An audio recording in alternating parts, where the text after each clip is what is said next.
الحمد للہ رب العالمین والصلاة والسلام علی رسولہ الکریم اما بعد۔ حضرت ابوبکر صدیق رضی اللہ عنہ ایمان و عمل، فضائل و مکارم اور حسنات و کمالات کا ایک نادر مجموعہ تھے۔ ان کا سب سے بڑا کارنامہ یہ ہے کہ انہوں نے اپنے فکر، قول اور عمل سے ہمیشہ کے لیے بتلا دیا کہ ایمان کی مضبوطی کے کیا معنی ہیں اور اللہ رب العزت کی بندگی اور رسول اللہ صلی اللہ علیہ وسلم کی اتباع کس طرح کی جاتی ہے۔ یہ ان کے اٹل ایمان اور یگانہ سیرت کی درخشندہ مثال ہے۔ اللہ تعالیٰ نے انہیں عالم انسانیت کی سب سے بڑی شخصیت امام الانبیاء حضرت محمد صلی اللہ علیہ وسلم کا جانشین بنا دیا۔ یہ وہ منفرد اعزاز اور امتیاز ہے جو پوری ملت اسلامیہ میں صرف ابوبکر صدیق رضی اللہ عنہ کے حصے میں آیا۔ وہ خاتم النبیین صلی اللہ علیہ وسلم کے بعد امت مسلمہ کے سب سے بڑے قائد بن گئے۔ آئیے ان کی خوبیوں کا کچھ تذکرہ کرتے ہیں۔ وہ جانشین رسول صلی اللہ علیہ وسلم امت مسلمہ کے سب سے بڑے مربی قرار پائے۔ ان کی سب سے بڑی خوبی ان کی پاکیزہ فطرت تھی۔ ابھی دعوت اسلام کا آغاز نہیں ہوا تھا اور جاہلیت کے لیل و نہار پورے جوبن پر تھے۔ اس زمانے میں بھی ابوبکر رضی اللہ عنہ کی سیرت اجلی اور بے داغ ہی رہی۔ انہوں نے کوئی ایسا کام نہیں کیا جسے ادنا یا دوسرے درجے کا کام قرار دیا جا سکے۔ اس دور میں بھی ان کی دوستی حضرت محمد صلی اللہ علیہ وسلم سے تھی۔ جب رسول اللہ صلی اللہ علیہ وسلم نے دعوت اسلام کا آغاز کیا اور حضرت ابوبکر رضی اللہ عنہ کو بتایا کہ اللہ ایک ہے، اس کی یکتائی اور کبریائی میں کوئی شریک نہیں، میں اللہ کا رسول ہوں اور مجھ پر وحی اترتی ہے، تو وہ ان سچائیوں پر فوراً دل و جان سے ایمان لے آئے۔ یوں وہ مردوں میں سب سے پہلے مسلمان قرار پائے۔ ان کی دوسری بڑی خوبی دین حنیف کی دعوت و تبلیغ کا پرجوش جذبہ تھا۔ وہ ہر آن اسی دھن اور لگن میں لگے رہتے کہ کسی طرح اسلام کا نور دور دور تک پھیل جائے اور ہر گمراہ شخص کے قدم راہ ہدایت پر لگ جائیں۔ وہ اپنے عزیز و اقارب، دوست احباب اور اپنے حلقہ اثر کے تمام افراد کو قبول اسلام کی شام و سحر دعوت دیتے رہے۔ ان کی دعوت پر عبد الرحمن بن عوف، سعد بن ابی وقاص، ابو عبیدہ بن جراح، طلحہ بن عبید اللہ رضی اللہ عنہم انہی کی ترغیب سے مسلمان ہوئے۔ یہ ایسی عظیم شخصیتیں ہیں جنہوں نے اسلام کی عظیم و شان خدمات سر انجام دیں اور عشرہ مبشرہ کے صحیفہ بشارت میں شامل ہو کر ہمیشہ کے لیے امر ہو گئے۔ ان کی دعوت پر اور بھی بہت سارے لوگوں نے اسلام قبول کیا۔ ان کی سیرت کا تیسرا وصف غریبوں، ناداروں کی دردمندی، ہمدردی، غمخواری اور مظلوموں کی زبردست حمایت کا جذبہ تھا۔ وہ غلاموں اور راہ حق کے مظلوموں کو ان کے کافر آقاؤں کے پنجہ ستم سے چھڑانے کے لیے اپنا مال بے دریغ خرچ کرتے تھے۔ انہوں نے ان کو منہ مانگے دام دے کر حضرت بلال اور حضرت ابن فہیرہ رضی اللہ عنہما جیسے مظلوموں کو زنجیر غلامی سے آزاد کرایا۔ ان کی فیاضیوں اور غریب نوازیوں کے چرچے عام تھے۔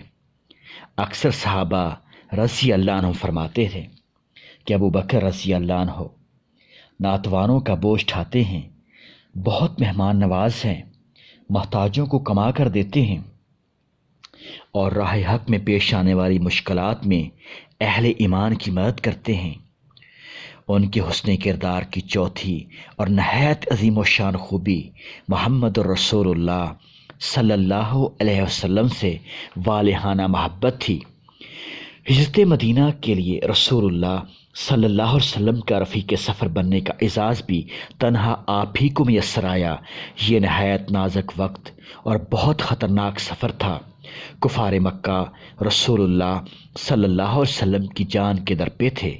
ان کی تلاش میں بھاری انعامات کا لالچ دے کر اپنے ہر کارے دوڑا رہے تھے۔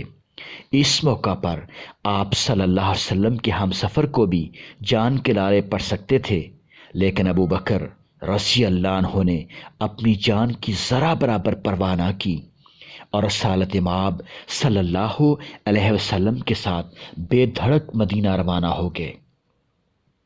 اسی دوران غار ثور میں پڑاؤ کا موقع آیا تو غار میں پہلے خود داخل ہوئے تاکہ اگر اندر کوئی موذی جانور ہو تو اس کی اذیت وہ اپنی جان پر جھیل لیں، مگر رسول اللہ صلی اللہ علیہ وسلم پر کوئی آنچ نہ آنے دیں۔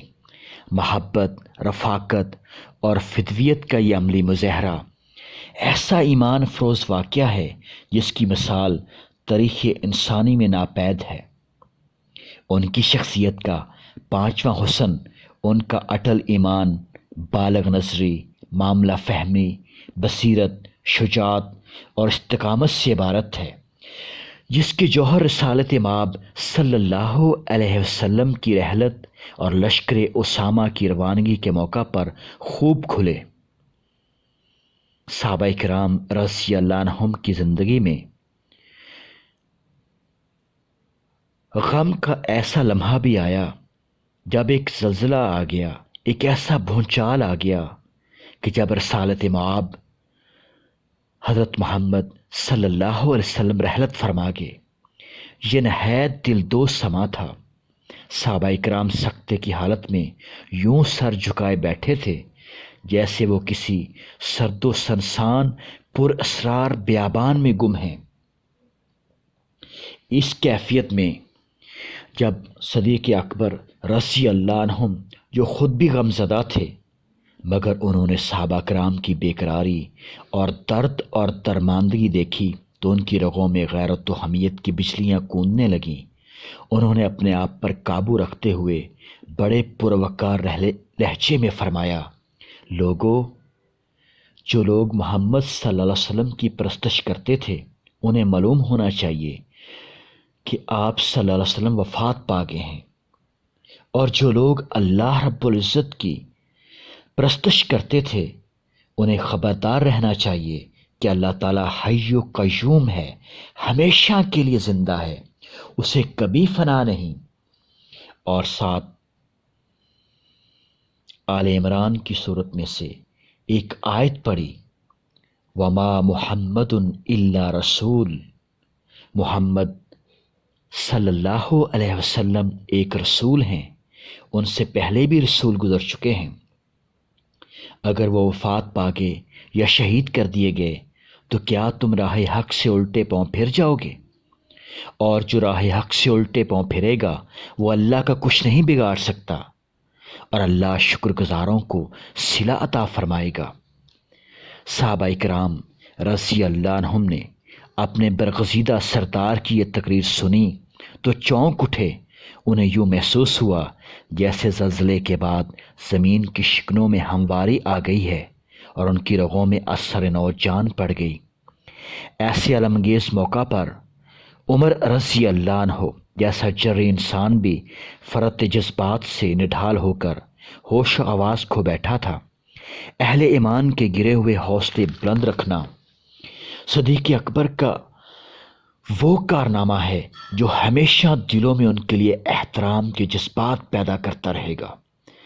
پھر جب انہوں نے خلافت کی باغ ڈور سنبھالی تو اپنی پہلی تقریر میں فرمایا، اے لوگو، میں آپ کا خلیفہ بنایا گیا ہوں، حالانکہ میں آپ سے بہتر آدمی نہیں ہوں، بس اگر میں ٹھیک کام کروں تو آپ میری مدد کریں، اگر غلط کام کروں تو مجھے درست کر دیں۔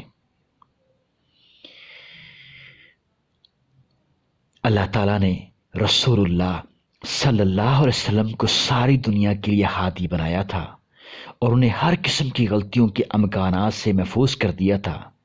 یہ چیز مجھے میسر نہیں، لیکن میں اعلان کرتا ہوں کہ میں اپنے عالی مقام پیشرو حضرت محمد صلی اللہ علیہ وسلم کے نقش قدم پر چلوں گا اور ان کے بتائے ہوئے راستے سے ہٹ کر ہرگز کوئی نئی راہ نہیں نکالوں گا۔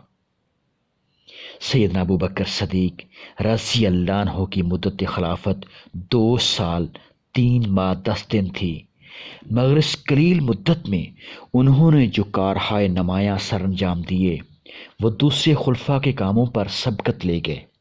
ان کے دور میں جو اصلاحات ہوئیں وہ پھولوں کی سیج پر نہیں ہوئی تھیں۔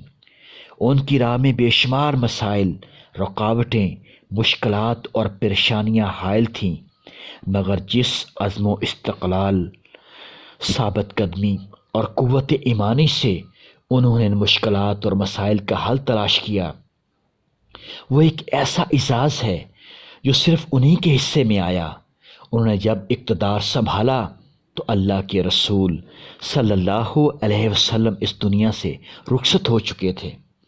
آپ صلی اللہ علیہ وسلم کی وفات کا غم اس قدر جاں گسل تھا کہ مسلمان اپنے ہوش و حواس کھو بیٹھے۔ ادھر مدینہ طیبہ کے ارد گرد مقیم بدوؤں نے بغاوت کر دی۔ وہ مسلمانوں کی اس پریشانی اور حالت غم کو اپنے لیے سنہرا موقع سمجھ رہے تھے اور اس سے فائدہ اٹھا کر مسلمانوں کی قوت ختم کرنے کے درپے ہو گئے تھے۔ چند ہی دنوں میں اسلامی حکومت کا نقشہ ایسی شکل اختیار کر گیا کہ اہل مدینہ اور اہل مکہ ایمان پر قائم رہے۔ شہر طائف کے کچھ لوگ اور بحرین کے مسلمان بھی قوت ایمانی کا مظاہرہ کرتے رہے، لیکن دیگر علاقوں میں مختلف جھوٹے نبی سر اٹھانے لگے۔ ان کا فتنہ معمولی نہ تھا۔ بلا شبہ یہ مسلمانوں پر بڑا نازک اور پریشان کن وقت تھا۔ ذرا تصور کیجئے کہ مدینہ کے ارد گرد کیسے کیسے فتنے کروٹیں لے رہے تھے اور کتنے موزور دینی، سیاسی اور دفاعی مسائل امڑ آئے تھے، مگر کوہ وقار سیدنا ابو بکر صدیق رضی اللہ عنہ ہمالیہ سے بھی بلند اور محکم عزم لے کر اٹھے اور مرتدین کے خلاف جہاد کا اعلان کر دیا۔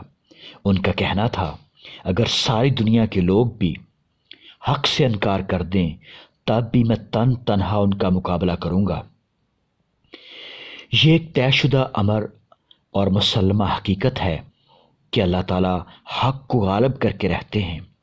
چنانچہ ابو بکر صدیق رضی اللہ عنہ نے خاص تائید الہی سے خلافت سنبھالنے کے بعد جو سب سے پہلا کام کیا وہ لشکر اسامہ کو اس کے مشن پر روانہ کرنا تھا۔ ماضی کا غبار ہٹا کر ذرا دیکھیے، ذرا چشم تصور سے دیکھیے۔ اسامہ بن زید رضی اللہ عنہما گھوڑے پر سوار ہیں، خلیفۃ المسلمین پیدل ہیں اور ان کے گھوڑے کے ساتھ ساتھ ہموار قدموں سے آگے بڑھتے جا رہے ہیں۔ اسامہ رضی اللہ عنہ نے عرض کیا، اے خلیفۃ الرسول، یا تو آپ بھی سوار ہو جائیں ورنہ میں اتر پڑتا ہوں۔ فرمایا، اللہ کی قسم، نہ تم اترو گے نہ میں سوار ہوں گا۔ اسامہ رضی اللہ عنہ ادب کے تقاضے کے زیر اثر گھوڑے سے نیچے اترنا چاہتے تھے، لیکن ادھر ابو بکر صدیق رضی اللہ عنہ کو رسول اللہ صلی اللہ علیہ وسلم کے مقرر کردہ امیر لشکر کی عظمت و منزلت کا پورا پاس و لحاظ تھا۔ اسی طرح صدیق اکبر رضی اللہ عنہ کے دور خلافت کا سب سے پہلا لشکر اسامہ بن زید رضی اللہ عنہ کی قیادت میں روانہ ہوا اور اسلام کا پھریرا لہراتے ہوئے ان علاقوں سے گزرا جو روم کے تابع تھے۔ ان کے وہم و گمان میں بھی نہ تھا کہ مسلمان اپنے کمانڈروں کے شہید ہونے کے بعد دوبارہ بلکان میں قدم رکھیں گے، مگر حضرت اسامہ رضی اللہ عنہ اپنے لشکر جرار کے ساتھ ان علاقوں کو رونتے ہوئے باطل کا سر کچلنے آ پہنچے۔ اہل باطل پر مسلمانوں کی دھاک بیٹھ گئی اور وہ اس علاقے میں 1 ماہ کے لگ بھگ قیام پذیر رہے۔ ایک طرف ان کی تیغ بے دریغ چمک رہی تھی، دوسری جانب وہ اپنے قول و عمل سے دین حنیف کی تعلیمات عالیہ کو نمایاں کرتے جا رہے تھے۔ نتیجہ یہ نکلا کہ فضا ہی بدل گئی۔ جن قبائلیوں کے دماغ میں بغاوت کے کیڑے رینگ رہے تھے وہ آمادہ اطاعت ہو گئے۔ بہت سے سرکش قبائل نے سلو کر لی۔ جو لوگ مرتد ہو گئے تھے وہ اثر نو مسلمان ہو گئے۔ دور دور تک مسلمانوں کا رعب اور دبدبہ قائم ہو گیا۔ کل تک جو لوگ مدینہ پر چڑھائی کے مذموم منصوبے بنا رہے تھے اب وہ ماننے پر مجبور ہو گئے کہ مسلمانوں کی طاقت برقرار ہے، اس میں کوئی کمزوری نہیں آئی۔ لشکر اسامہ کم و بیش 2 ماہ مدینہ سے باہر رہ کر فتح بندی کے پرچم لہراتا ہوا واپس آیا۔ مدینہ منورہ کے چاروں طرف جہاں جہاں مرتدین اور منکرین زکوٰۃ سر اٹھا رہے تھے وہاں لشکر بھیجے گئے، اور الحمدللہ سیدنا ابوبکر صدیق رضی اللہ عنہ کی تدابیر 100% کامیاب رہیں۔ تمام عمرہ کامیاب و کامران ہو کر واپس آئے۔ مسلمانوں کی عزیمت و استقامت کے ان بے مثل مظاہروں اور شاندار کامیابیوں کے باعث رومی اور ایرانی حکومتوں پر لرزہ طاری ہو گیا۔ اس طرح مسلمانوں کو ایرانیوں کے خلاف قادسیہ میں اور رومیوں کے خلاف یرموک میں جو فتوحات حاصل ہوئیں ان کا آغاز در حقیقت اسی دور صدیقی سے ہوا جو صرف 2 سال 3 ماہ 10 دن کے لیل و نہار تک محدود تھا۔ اس طرح صدیق اکبر رضی اللہ عنہ نے آخر دم تک اپنی حیات مبارکہ کا ہر لمحہ اسلام کی روشنی کو دنیا کے کونے کونے تک پہنچانے میں صرف کیا۔